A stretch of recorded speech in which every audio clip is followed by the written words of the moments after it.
Assalamualaikum warahmatullahi wabarakatuh. Kali ini untuk materi etika profesi pertemuan 12 akan saya jelaskan melalui video ini. Untuk pertemuan ke-12 ini kita akan membahas mengenai keamanan informasi. Ini detail dari pertemuan kali ini, yaitu nama mata kuliah etika profesi. Dosen yang mengampu adalah saya, Gustin Setianingsih, Eskom MMSI. Kemudian prodinya adalah Sistem Informasi. Etika profesi ini adalah 2 SKS, diajarkan di semester 2 untuk angkatan 2019, yaitu kelas SI 2019A, B, dan C. Ini merupakan pertemuan ke-12 dengan pokok bahasan yaitu keamanan informasi. Kemudian untuk sub CPMK-nya adalah mahasiswa dapat memahami tentang proteksi dan jaminan keamanan informasi. Lalu materi pokoknya ada 4, yaitu nanti akan kita membahas mengenai definisi informasi keamanan dan keamanan informasi. Yang kedua, kita akan membahas aspek keamanan informasi. Yang ketiga, kita bahas prinsip dasar keamanan informasi. Dan keempat, kita akan bahas mengenai masalah-masalah keamanan informasi. Di slide berikut ini, saya akan membahas terlebih dahulu mengenai pengertian dari informasi. Dari perspektif keamanan informasi, informasi merupakan salah satu aset yang penting untuk dilindungi keamanannya. Perusahaan perlu memperhatikan keamanan aset informasinya. Kebocoran informasi dan kegagalan pada sistem dapat mengakibatkan kerugian baik sisi finansial maupun produktivitas perusahaan. Lalu ada beberapa bentuk-bentuk dari informasi.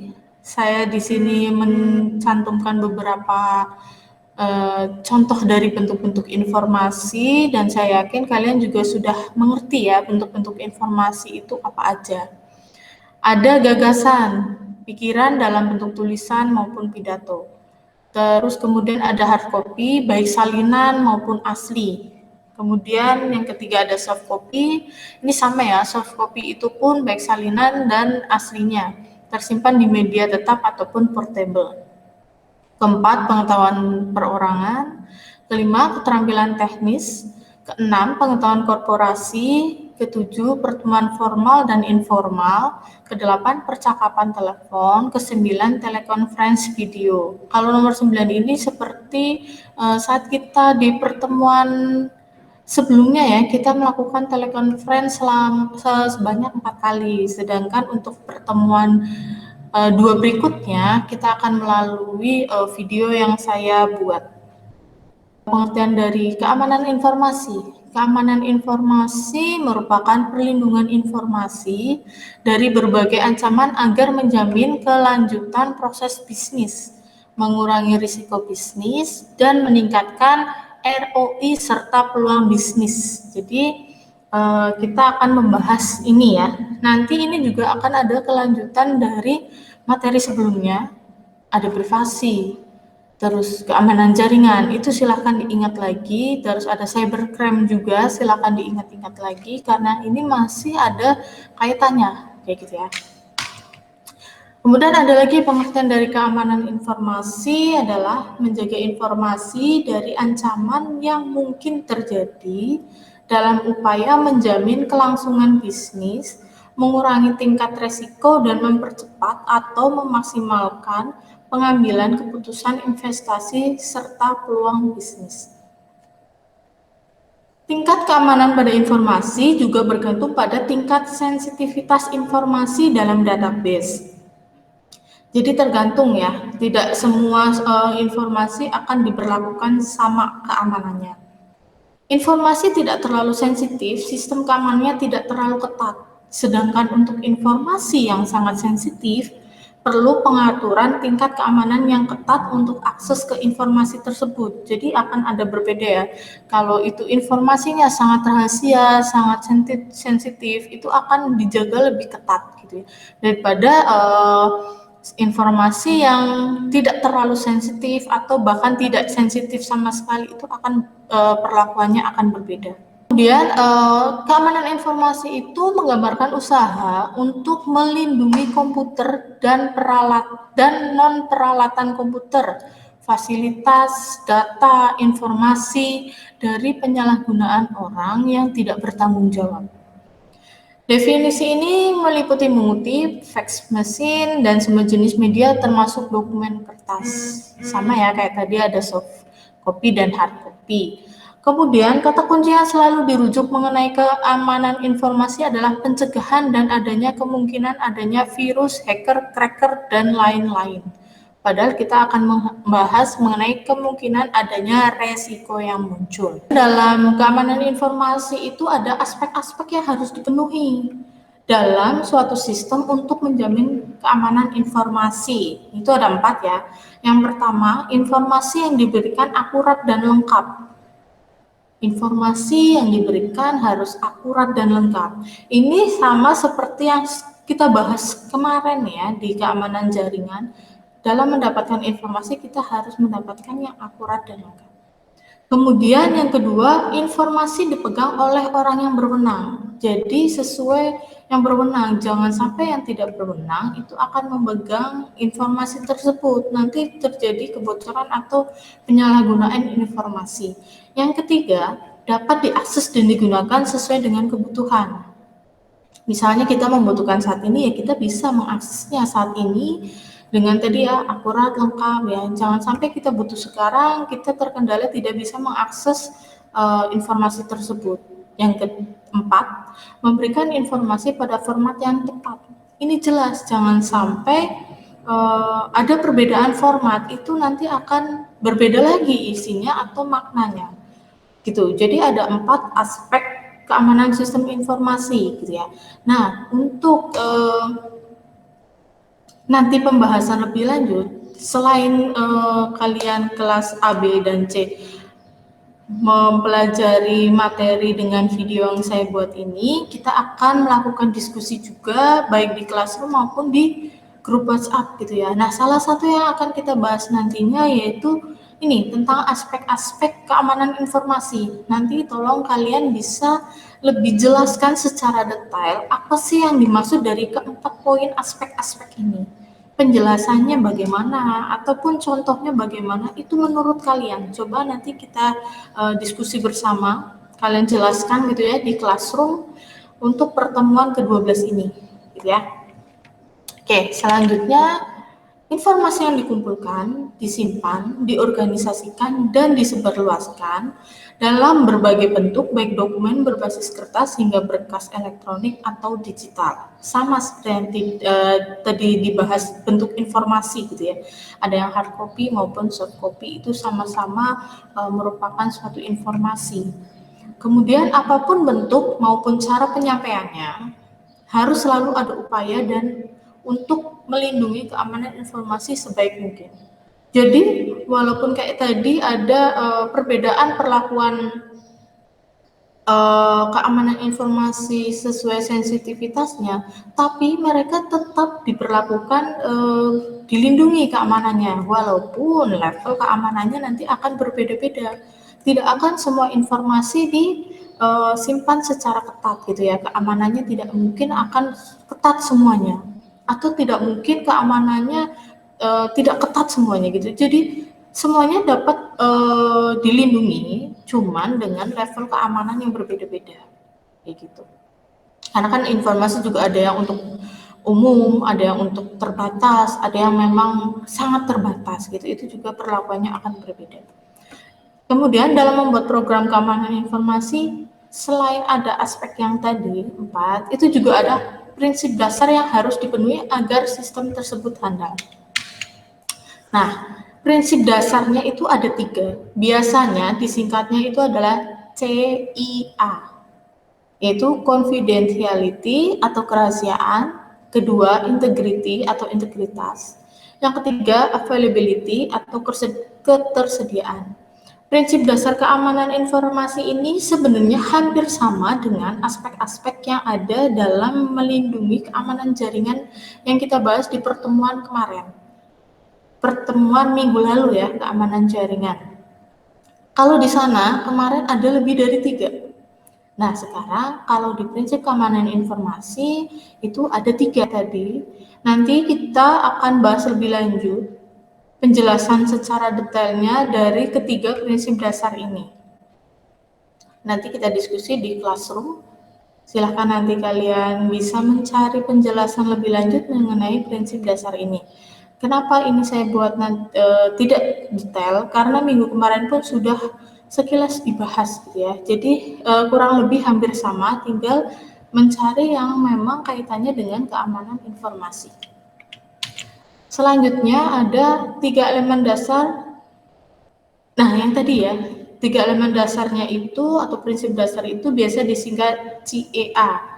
CIA. Jadi kalian harus diingat ini ya, kalau ada pertanyaan prinsip dasar, silahkan kalian ingat ada CIA. Merupakan dasar di antara program-program keamanan yang dikembangkan. Ini masih dasar. Kemudian ketiga elemen tersebut merupakan mata rantai yang saling berhubungan dalam konsep information protection, keamanan informasi gitu ya. Jadi saling berhubungan. Ini tidak mungkin salah satunya tidak ada. Jadi karena mereka saling berkaitan kayak tadi ya, kerahasiaan, integritas, ketersediaan itu harus ada. Tidak mungkin informasi itu tidak tersedia, berarti itu bukan suatu informasi yang dibutuhkan karena tidak tersedia. Dengan memenuhi aspek-aspek sistem keamanan informasi dan prinsip dasar penyusunan program keamanan informasi, jadi tadi aspeknya dan prinsip dasar, maka sumber daya informasi terjamin dan terlindungi. Jadi kalau udah terpenuhi aspek dan prinsip dasarnya, programnya itu akan terlindungi dan terjamin gitu ya dari ancaman pihak-pihak yang tidak berwenang yang akan memanfaatkan data dan informasi untuk kepentingan yang merupakan merugikan organisasi atau perusahaan gitu ya. Jadi kalau udah aspek dan prinsip dasarnya terpenuhi, insya Allah program ataupun informasi ataupun data-data tersebut akan terlindungi gitu kalau terpenuhi. Kemudian keamanan bisa dicapai dengan beberapa cara atau strategi yang biasa dilakukan secara simultan atau dilakukan dalam kombinasi satu dengan yang lainnya. Strategi dari keamanan informasi masing-masing memiliki fokus dan dibangun tujuan tertentu sesuai kebutuhan. Jadi nanti ada banyak strateginya gimana sih supaya keamanan itu benar-benar melindungi suatu informasi. Nah, ini ada 5 contoh dari keamanan informasi. Ada 5 ya. Yaitu physical security, personal security, ketiga operational security, keempat communication security, dan kelima network security. Nanti kita akan diskusikan lebih lanjut lagi di classroom mengenai bahasan ini. Dari contoh dari keamanan informasi ini ada 5, nanti silakan kalian cari ya dari sumber manapun. Jangan lupa kalau kalian mengambil dari sumber entah buku, jurnal ataupun media lainnya yang memang valid gitu ya, silakan jangan lupa kalian mencantumkan sumbernya. Jangan nanti saat diskusi menuliskannya atau menjawabnya adalah menurut saya gitu ya. Kalau memang menurut kalian oke, saya hargai. Kalian bisa saja merangkum akhirnya menyimpulkan apa yang kalian dapat dari suatu sumber informasi. Ya, itu baru menurut kalian.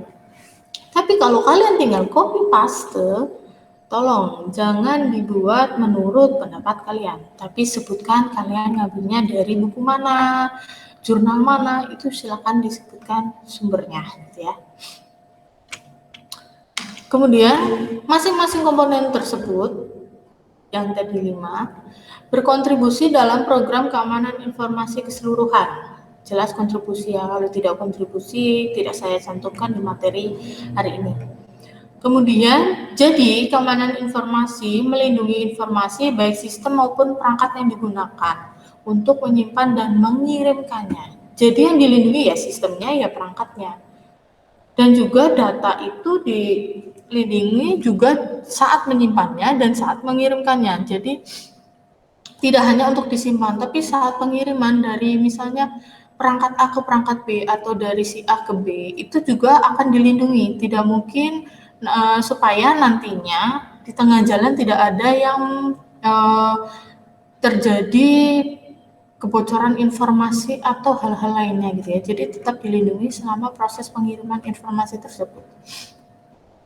Jaminan keamanan informasi dapat dicapai melalui aktivitas penerapan sejumlah kontrol yang sesuai. Kontrol yang dimaksud meliputi penerapan berbagai kebijakan, prosedur, struktur, praktek, dan fungsi-fungsi tertentu. Jadi ini juga kontrolnya disesuaikan ya dari setiap perusahaan kayak gitu.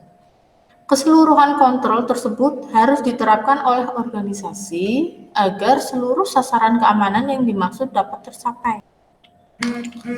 Kemudian tadi kita sudah membahas aspek prinsip terus contoh keamanan informasi strateginya gitu ya. Kemudian kita juga akan bahas mengenai masalah mengenai keamanan informasi. Jadi masalah mengenai keamanan informasi itu biasanya ada dua, yaitu ancaman gitu ya. Kalau kelebihan itu bukan suatu masalah gitu ya. Kita bahas yang ancaman dulu.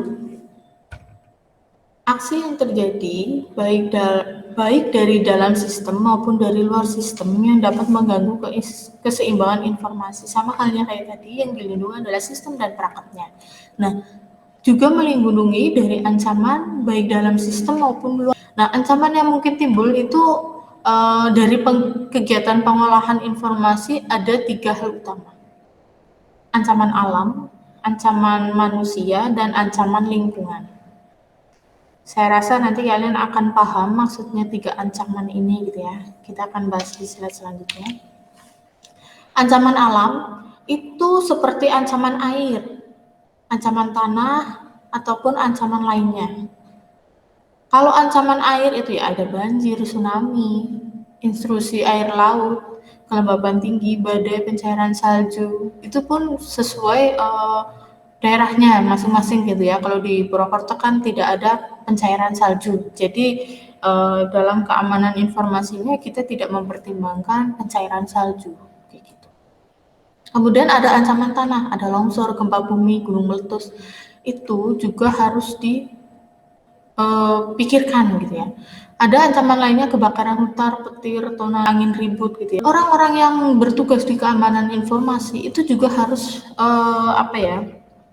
memiliki strategi kayak tadi prosedur kebijakan, itu juga harus memikirkan mengenai adanya ancaman dari alam. Apalagi kalau ancaman dari alam ini kan tidak terprediksi, tiba-tiba kayak gitu ya. Jadi walaupun berharapnya tidak akan terjadi apa-apa, tapi tetap harus dipertimbangkan. Bagaimana kalau banjir? Biasanya nanti bisa saja tuh server mungkin tidak akan ditaruh di basement gitu. Mungkin server ada di lantai berapa. Kemudian pembuat ruangan server ataupun ruangan sistem itu suhunya jangan panas. Bangunan harus kokoh gitu ya. Ada penangkal petir dan sebagainya, itu harus dipertimbangkan juga untuk melindungi keamanan informasi. Nah, kemudian ada ancaman dari manusia.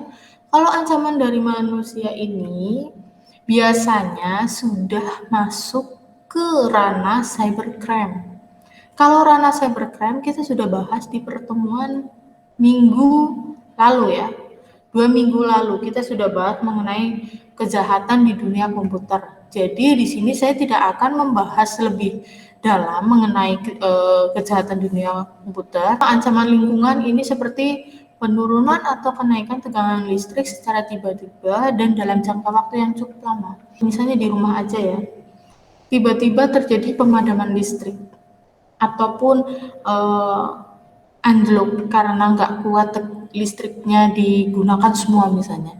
Itu biasanya lama-lama juga bisa akan merusak komputer atau PC kita. Ada yang bisa langsung gitu ya, misalnya ada yang jadinya tidak bisa nyala, ataupun nanti lama-lama kalau terus-terusan terjadi kayak gitu penurunan atau kenaikan tegangan listrik, itu bisa merusak perangkat kita. Lalu yang kedua bisa jadi juga karena polusi. Ketiga, efek bahan kimia seperti semprotan obat pembunuh serangga, semprotan anti api dan lain sebagainya gitu ya. Jadi hati-hati kalau ada perangkat-perangkat elektronik, juga kita hati-hati, jangan asal sembarangan semprot-semprot gitu ya, atau membawa bahan kimia takut jadi meledak ataupun terbakar gitu ya, hati-hati. Lalu yang keempat bisa juga karena kebocoran baik AC, atap bocor saat hujan. Ya kalau ternyata AC-nya pas di atas komputer, kalau bocor namanya alat elektronik kena air gitu ya, itu kan bisa terjadi konsleting ataupun eh, kerusakan lainnya gitu. Kita sekarang bahas kelemahan. Cacat atau kelemahan dari suatu sistem yang mungkin timbul pada saat mendesain, menetapkan prosedur, mengimplementasikan, maupun kelemahan atas sistem kontrol yang ada sehingga memicu tindakan pelanggaran oleh pelaku yang mencoba menyusup terhadap sistem tersebut. Biasanya ya kayak gini ya, mungkin saat kita membuat programnya tidak diuji secara detail, ternyata ada kelemahan yang tidak terdeteksi, bisa saja jadi ada pelaku yang menyusup, baik pelaku internal maupun eksternal gitu ya. Nah, cacat sistem dapat terjadi pada prosedur, peralatan juga bisa, maupun perangkat lunak yang dimiliki. Banyak ya kelemahannya, tergantung kayak gitu. Di sini ada contoh, misalnya ada settingan firewall yang membuka telnet sehingga dapat diakses dari luar. Ataupun ada settingan VPN yang tidak diikuti oleh penerapan Kerberos atau NAT. Kita akan bahas mengenai pendekatan keamanan informasi. Di sini pendekatan ada 3, yaitu pendekatan preventif, yang kedua pendekatan detektif, yang ketiga pendekatan korektif. Yang pertama, pendekatan preventif itu bersifat mencegah dari kemungkinan terjadinya ancaman dan kelemahan. Yang kedua, pendekatan detektif bersifat mendeteksi dari adanya penyusupan dan proses yang mengubah sistem dari keadaan normal menjadi keadaan abnormal. Kemudian yang ketiga ada pendekatan korektif, bersifat mengoreksi keadaan sistem yang sudah tidak seimbang untuk dikembalikan dalam keadaan normal. Ini ada domain keamanan yang perlu diperhatikan. Di sini ada kurang lebih 10 yang saya sebutkan. Yang pertama, akses kontrol sistem yang digunakan. Yang kedua, telekomunikasi dan jaringan yang dipakai. Yang ketiga, manajemen praktis yang dipakai. Yang keempat, pengembangan sistem aplikasi yang digunakan. Yang kelima, kriptografi yang diterapkan. Kita pernah bahas tentang kriptografi. Yang keenam, arsitektur dan sistem informasi yang diterapkan. Yang ketujuh, pengoperasian yang ada. Yang kedelapan ada business continuity plan dan disaster recovery plan. Yang kesembilan ada kebutuhan hukum, bentuk investasi dan kode etik yang diterapkan. Lalu yang ke-10 ada tata letak fisik dari TI yang ada. Slide berikutnya kita akan bahas tentang kerahasiaan informasi. Satu, memastikan bahwa hanya mereka yang mempunyai perlakuan khusus cukup boleh mengakses informasi tersebut. Kemudian keterjaminan bahwa informasi yang berada pada sistem komputer hanya dapat diakses oleh pihak-pihak yang diotorisasi. Kemudian yang ketiga, untuk melindungi kerahasiaan informasi, sejumlah ukuran mungkin digunakan, misalnya penggolongan informasi, terus storage keamanan dokumen. Yang ketiga, aplikasi dari kebijakan keamanan umum. Yang keempat, edukasi dari petugas informasi dan pemakai akhir. Kemudian yang kelima ada kriptografi. Kemudian kita akan bahas mengenai jumlah kejahatan komputer atau komputer crime atau cyber crime gitu ya, terutama yang berhubungan dengan teknologi informasi akan terus meningkat dikarenakan beberapa hal. Nah, di sini saya menyebutkan ada 7, sebenarnya bisa jadi ada penyebab lainnya. Yang pertama, aplikasi bisnis menggunakan atau berbasis teknologi informasi dan jaringan komputer semakin meningkat. Yang kedua, desentralisasi server sehingga lebih banyak sistem yang harus ditangani dan membutuhkan lebih banyak operator dan administrator yang handal. Padahal mencari operator dan administrator yang handal itu sulit. Kemudian yang ketiga, transisi dari single vendor ke multi vendor, sehingga lebih banyak yang harus dimengerti dan masalah interoperability antar vendor yang lebih sulit diganti. Ini kalau membuat sistemnya itu menggunakan vendor dan vendornya berganti. Terus keempat, meningkatnya kemampuan pemakai di bidang komputer, sehingga mulai banyak pemakai yang mencoba bermain atau membongkar sistem yang digunakan. Terus yang kelima, kesulitan dari penegak hukum untuk mengejar kemajuan dunia komputer dan telekomunikasi yang sangat cepat. Yang keenam, semakin kompleksnya sistem yang digunakan, seperti semakin besarnya program, kodenya juga panjang, bisa jadi atau banyak gitu ya, rumit yang digunakan, sehingga semakin besar probabilitas terjadinya lubang keamanan. Kemudian yang ketujuh, semakin banyaknya perusahaan yang menghubungkan sistem informasinya dengan jaringan komputer yang global, seperti internet. Potensi sistem informasi dapat dijebol menjadi lebih besar. Nah, kemudian yang ini kita juga sudah bahas kemarin ya, di pertemuan kemarin, bahwa ada yang secara logik dan ada secara fisik. Kita sudah bahas kemarin, ini saya kasihkan gambarannya saja. Silakan diingat lagi ya. Kalau secara logik yang seperti apa, secara fisik itu yang seperti apa, kita sudah bahas di minggu kemarin. Jadi kalian harus ingat lagi, di sini juga sudah digambarkan lagi kalau yang logik ada komputer virus, ROM, hacking dan lain sebagainya. Kalau di skala fisik yang bentuknya fisik gitu ya. Mungkin digunting ini, ada pemboman gitu ya, pencurian gitu. Oke, kita lanjut. Kemudian ada teknik yang digunakan untuk melakukan serangan keamanan informasi. Ini pun kita sudah bahas di cybercrime, di keamanan jaringan kemarin gitu ya. Terus di etika penggunaan komputer, kita sering bahas ini. Ini minggu kemarin juga dibahas, ada DOS, reverse spoofing gitu ya. Itu ada, nanti silakan kalian baca-baca lagi. Dan ada teknik lainnya ya, tidak cuma 3 ini. Teknik digunakan untuk serangan. Ini teknik untuk menyerang ya. Nanti biasanya kalian akan mendapat mata kuliah tersendiri mengenai keamanan informasi. Mungkin ada di semester 5 gitu ya, atau semester 4. Itu kalian akan mendapatkan mata kuliah itu dan di situ akan dibahasnya lebih detail lagi, lebih dalam lagi. Nah, kalau untuk di sini di etika profesi ini hanya subbab saja, jadi pembahasannya juga tidak akan sedetail saat kalian mendapatkan keamanan informasi sebagai mata kuliah tersendiri. Nah, kemudian kita bahas lagi. Undang-undangnya jelas menggunakan Undang-Undang ITE nomor 19 tahun 2016. Terus mekanisme pertukaran data pribadi yang bersifat rahasia hendaknya menggunakan tanda tangan elektronik dan sertifikat elektronik. Juga sebenarnya juga masih perlu adanya sosialisasi mengenai kesadaran perlindungan data pribadi. Kita ini juga sudah pernah bahas ya di perlindungan privasi, banyak yang sebenarnya kurang sadar akan perlindungan data pribadi gitu ya. Kurang kesadarannya itu yang membuat banyaknya pelanggaran privasi orang-orang gitu ya.